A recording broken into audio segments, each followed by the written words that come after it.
Hello guys, good morning. Kagigising ko lang guys. Gusto ko na i-flex sa inyo itong lakad namin nung isang araw. Yan, nagbaon kami ng ng manok diyan na namin kinatay. Nagpicnic kami diyan sa ilog guys. Yan.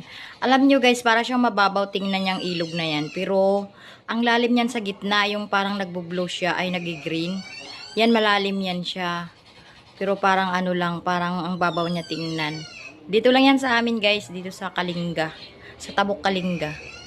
Sa may yan yung mga kasama namin, yung mga pamangkin ko lang din, tapos yung auntie ng asawa ko.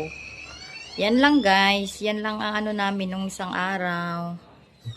Yan, nagkatuwaan lang kaming mag-picnic diyan. Yan. Ang sarap ng hangin diyan guys, ang lamig. Palamig siya. Kaya lang medyo patingin-tingin kami sa mga gilid dyan kasi medyo may mga ahas din daw dyan.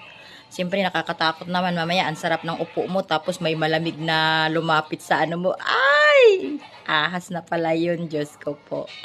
Yun lang guys. Thank you for watching. Salamat sa mga sumuporta sa akin at dito sa mga content ko sa mga nanonood. Thank you so much.